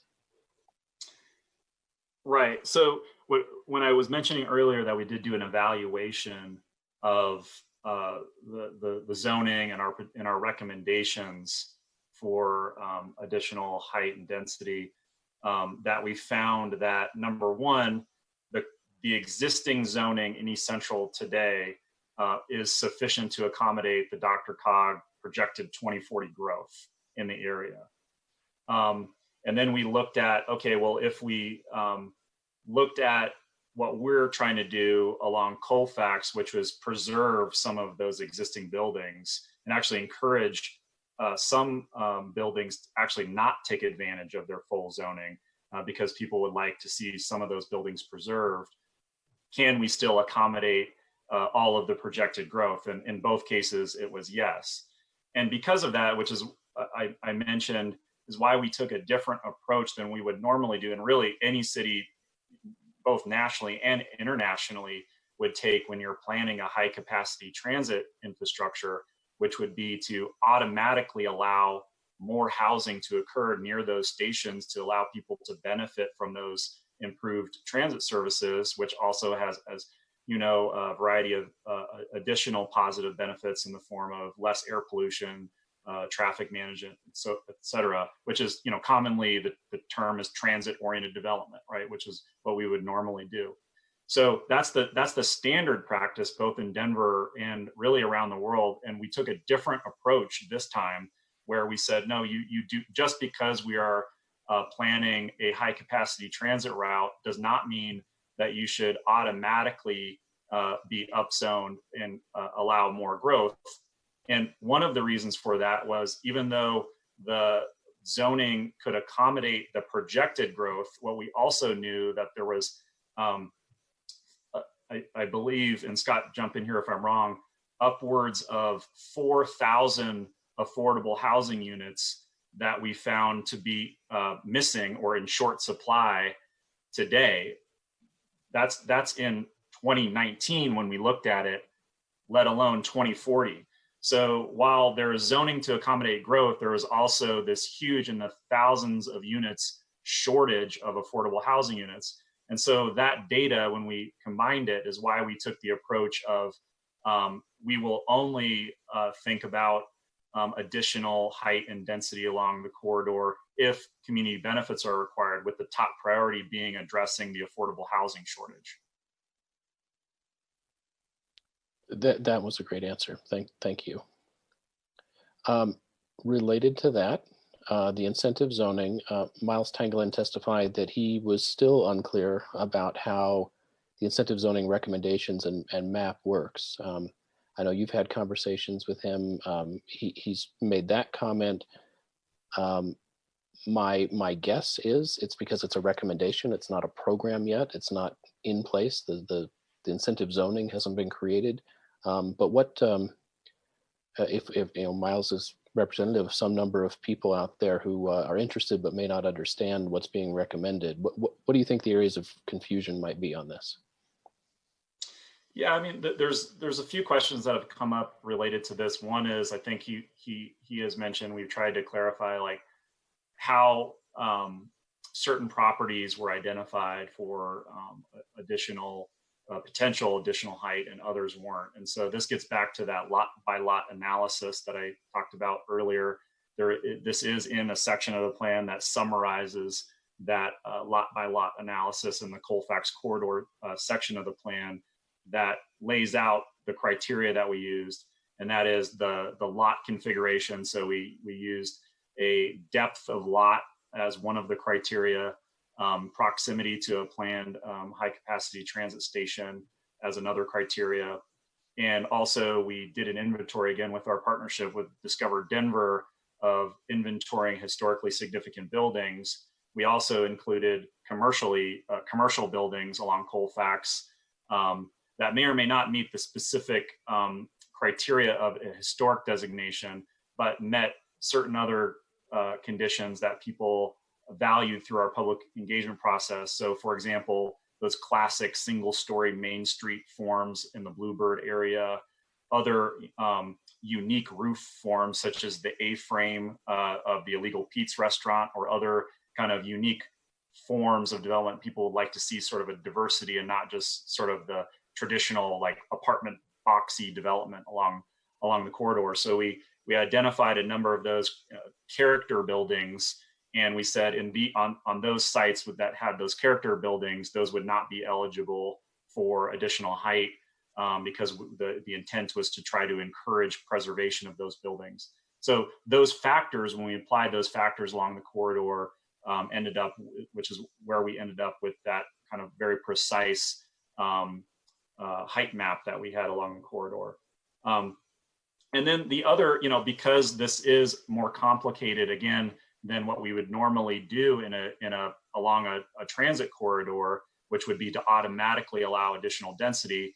The complication is, well, we're only doing this under the condition of community benefits and laying those out. And because a plan, and this is something that has come up over and over and over again in our planning processes, is the difference between what a plan is, which is a guiding document, and what a regulation is, such as a zoning or a specific regulatory standard.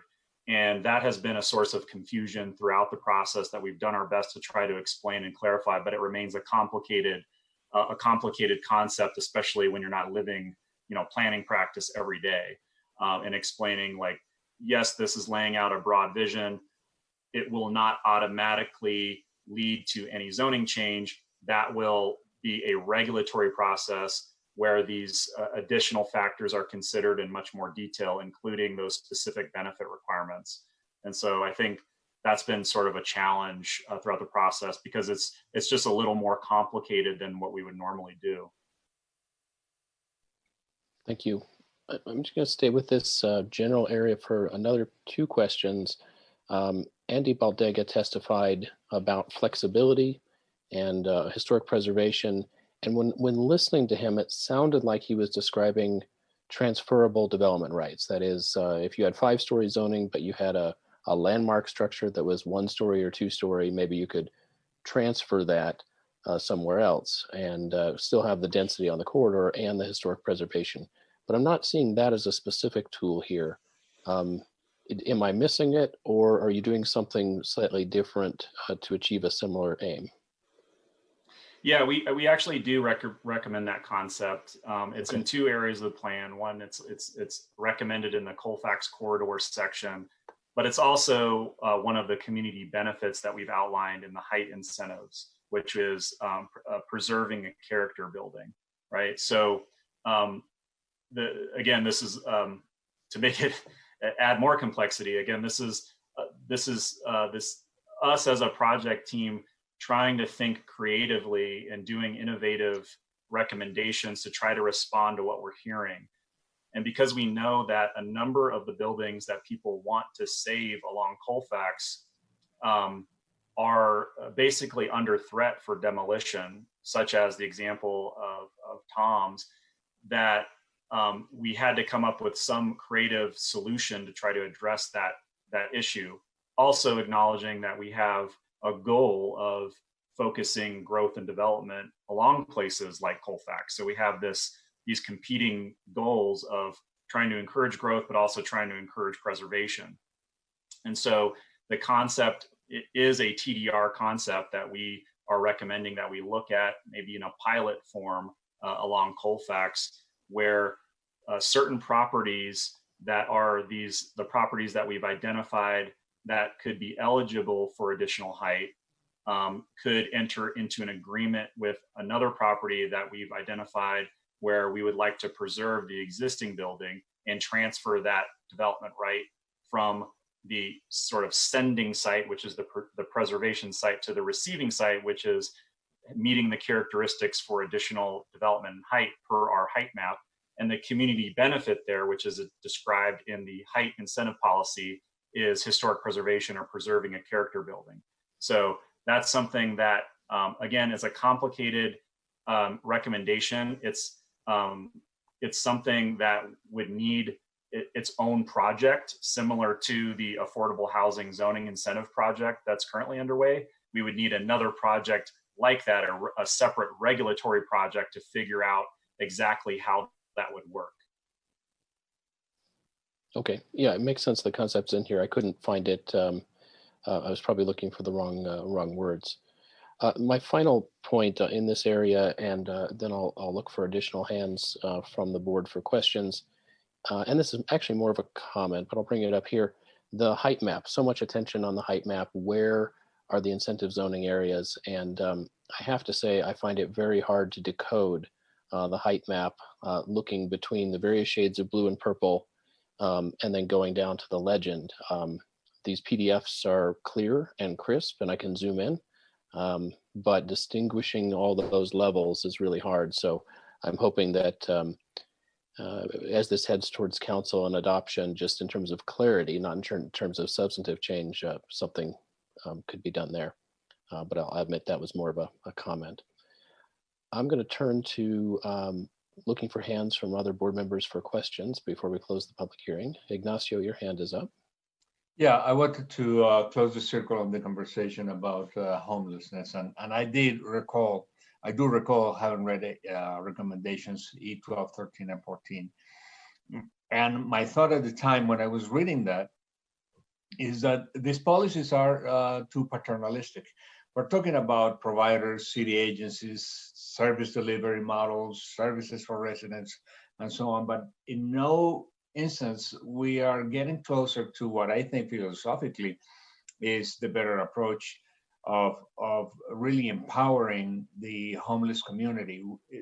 The policy as an approach is still too, from the top down, too paternalistic, and I don't think that is an effective way to resolve that. Maybe this should have been a comment for after the Q&A, but I wanted to close the circle on this. Thank you.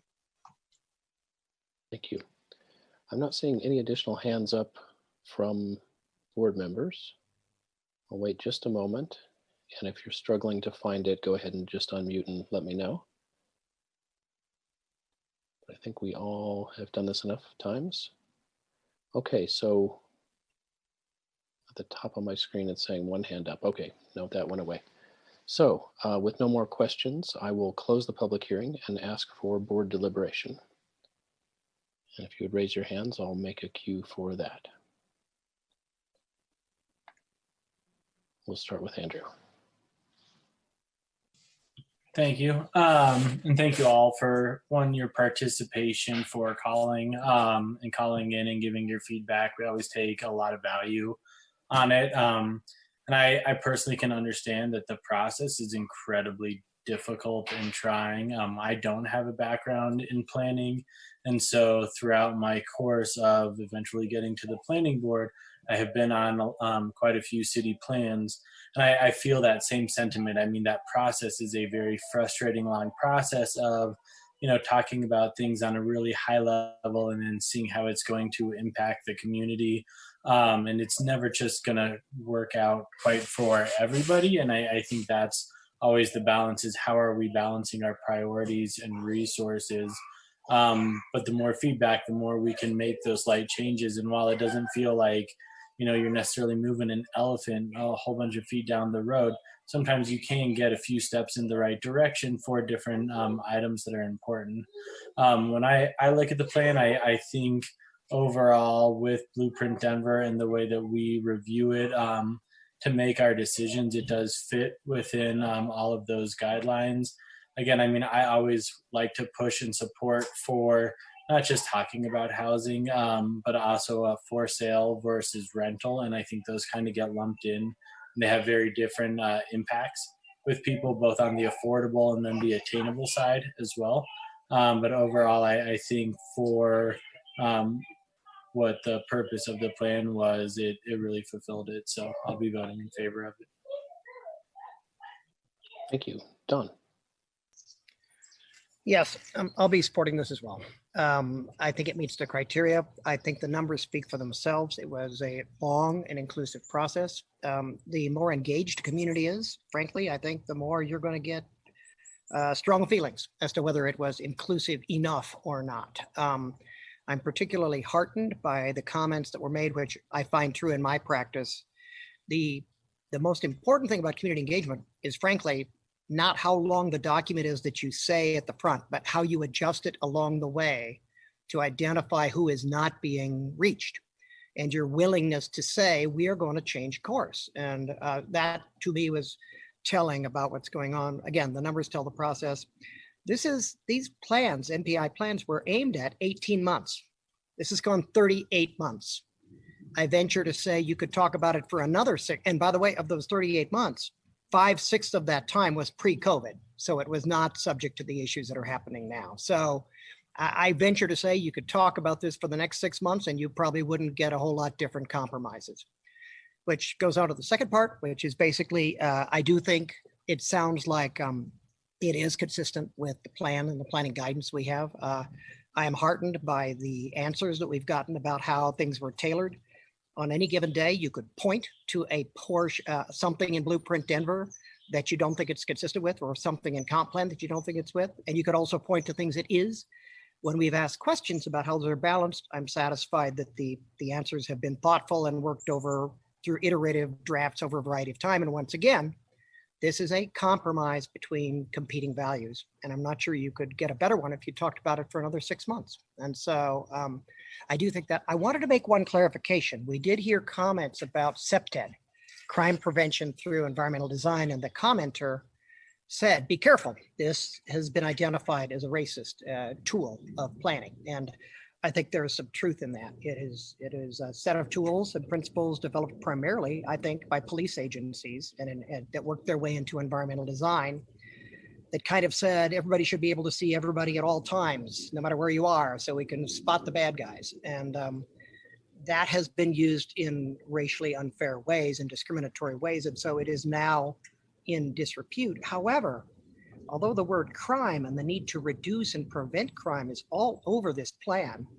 page 160 explicitly says a number of places have followed CPTED principles. We've decided not to because of their use in racially discriminatory ways. So I want to be clear, crime and the need to take it seriously is in this plan. CPTED is not in this plan. When you search for that, you'll find it in one reference work, and you'll find text saying that's not how we intend to go after crime prevention in this plan. It's public involvement, public engagement, and public investment, in things that need to be made better and safer.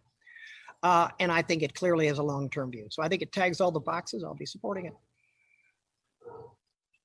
Thank you. I next saw Ignacio and then Gosha. Yeah, thank you. So again, the same discussion. In my practice, it's really hard to see also that even you do the most exhaustive community involvement process, at the end, there's going to be at least one person or a few person who will feel that they were never reached out and that their input was not accounted. So That is the nature of the beast. I think you have demonstrated, and I think your reports will show that you have actually followed all the rules of engagement. Most of the opposition to these plans fall into two areas: density and transportation. And some of the big moves for this plan in increasing densities, in my opinion, I think they meet the goals, and therefore that's why I'm going to support the plan. I think that Denver in 100 years from now will have to revise that, because we will have greater densities needs, mostly because in the future, as we are saying right now, we cannot ignore the population growth and the need to live in sustainable and livable urban communities. Even with COVID, even with any other pandemic that may come in the future, dense urban centers are actually a better solution, and we're starting to see that, and how cities like New York City are rebounding and being more sustainable, more fair, more equitable than other communities throughout the country. And in terms of transportation as well, it is a tough decision to make, to take traffic lanes for transit, but with the right kind of densities and the right kind of land use, that would be an equitable move. So for those reasons, I will be supporting our recommendation for City Council to approve this plan. I will make an art plug on the paternalistic policy on homelessness. I think that we should actually start looking not only at the social services provided, but how can we elevate the communities that are experiencing homelessness. That's it. Thank you. Thank you. Gosha. Yes, thank you. Thank you to all the staff, city staff who worked on this plan, and all the consultants. Great job. I think it's a good plan. It's not perfect, but perfect is the enemy of good. So I think this is good, solid work. I live on the west side of town, and for a while I seem to have been hearing about East Central Area Plan outreach and meetings all the time, and I participated in several myself. So the outreach and communication, I think, was robust, and it reached demographics that it was supposed to reach. So I feel confident with that. There's few notes I wanted to kind of just point. It's more moving forward, but some minor concerns. I really wish we started de-emphasizing the single unit, 2-unit language in our plans, and really focus on what's important, which is the structures and diversity of housing options. So I think if moving forward, we can shift that language again. I would really appreciate it, but I do appreciate the description of missing middle and the definition and the recommendation L5. I'm really encouraged to see it in the plan. So thank you so much for including that. I have some concerns about the design recommendations, the recommendation L678. I think especially the L8 is very specific and detailed in some language, almost too prescriptive in terms of talking about materials and architectural detail and setbacks. I have some concerns about unintended consequences that it could potentially lead to in terms of increase of cost of construction and exclusion of certain demographics and maybe certain cultural groups that may prefer some styles over others, certain roof pitch over others. But I think that's something that we will work on in implementation of this plan. And I just want to raise it as a concern to kind of be cautious of where this conversation can go. I really appreciate the recommendations about empowering underrepresented residents. I think this is the first time that we see very intentional language like that, and R&O reforms. That also gives me confidence that moving forward, this plan implementation will be equitable. So I really appreciate that intention clearly expressed in the plan.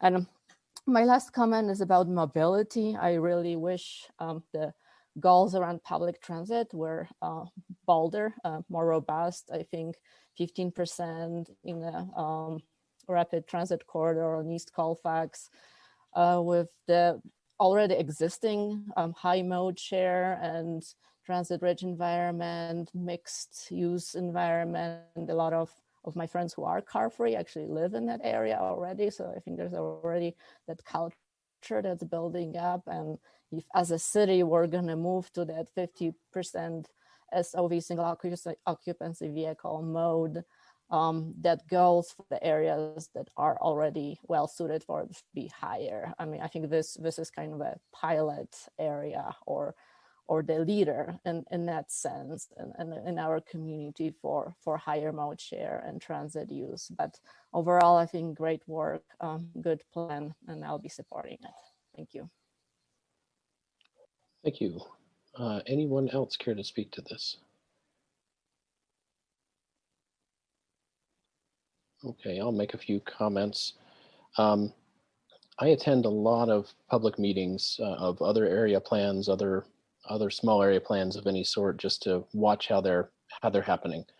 Having been involved in my own near me, I want to see that the things that worked well about staying abstract at the beginning, hearing everybody, taking what's been heard, feeding it back and distilling it down, that funnel, as it's sometimes called, is working. And that's what I saw at the meetings I attended.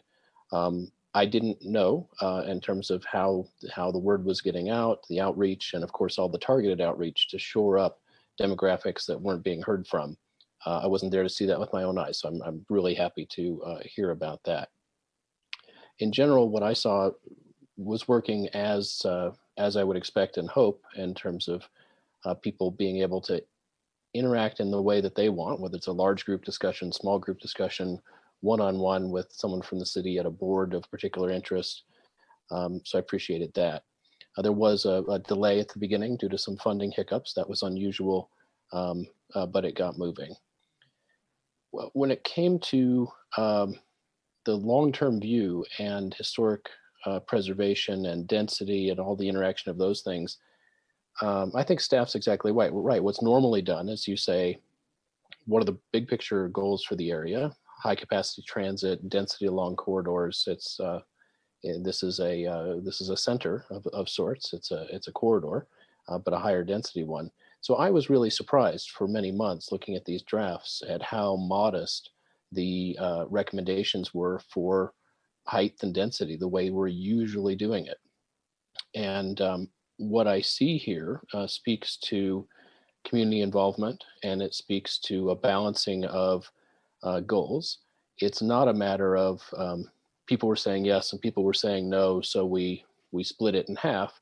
It really is a quite nuanced approach to saying, yes, we're going to be able to add density in these ways while balancing historic preservation, not only of listed buildings that are right now landmarked, but even valued resources that are not yet protected. And the discussion we had here today where I was drawing that out, I just really wanted to check my understanding. Yes, you can say that if an area was erased and built out to what the zoning requires in most places with mixed use zoning, you could do more than is on the ground today. But nobody is advocating erasing all the buildings that are on the ground today. And this plan, more than any I've ever seen, says, no, there's a lot that's on the ground we want to preserve. And yet we need to get to our goals for both housing and employment over the next 20 years. And then it adds the nuance of affordability.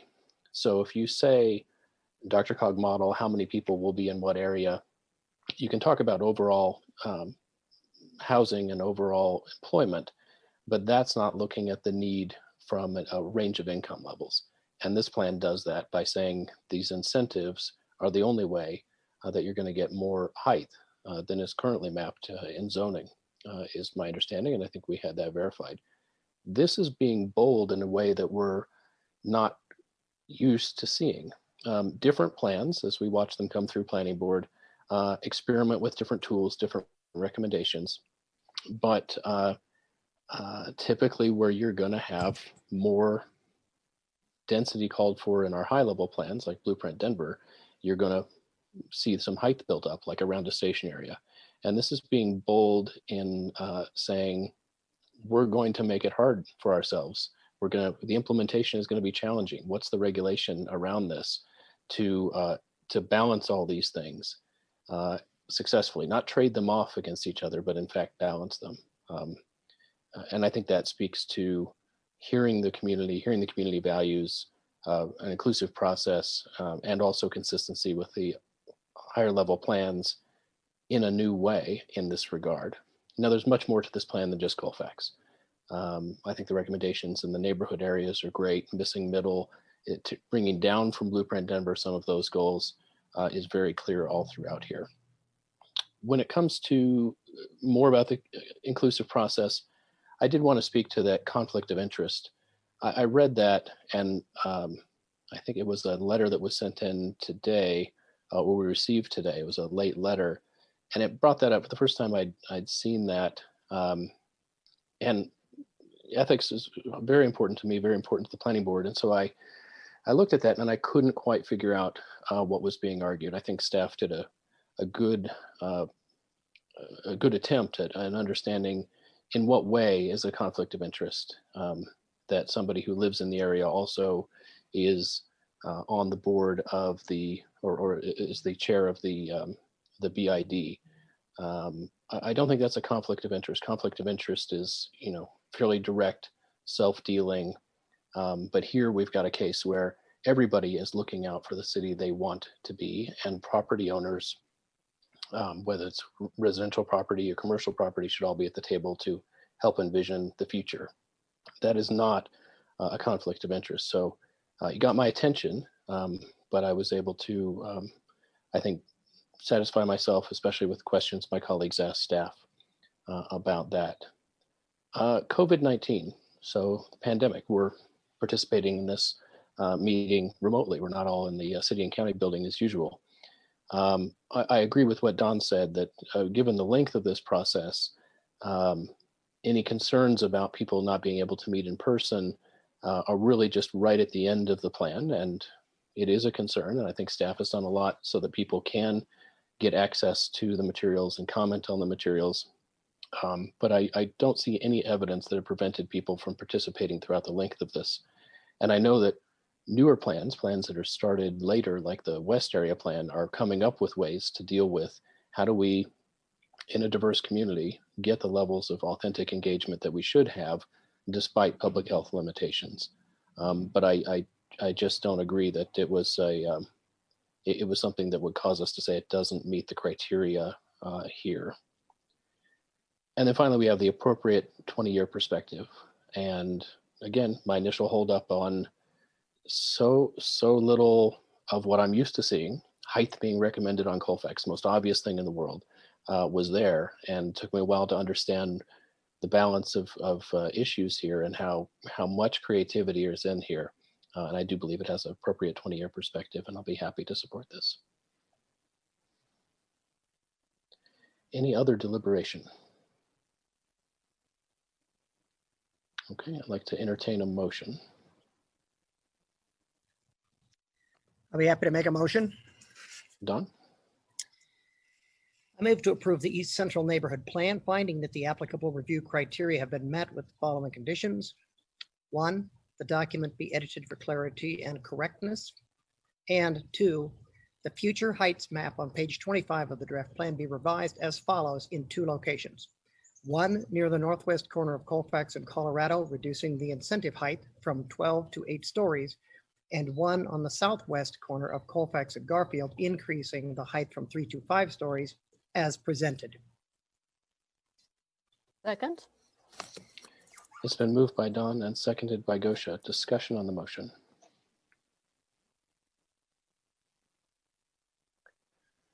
Okay, seeing no discussion, I'll move to a roll call vote. Andrew? Aye. Angel? Aye. Don? Aye. Aaron? Yosha, Aye. Ignacio, Aye. and I'll vote aye as well. That passes unanimously. And for the record, Heidi was recused for this topic. All right, we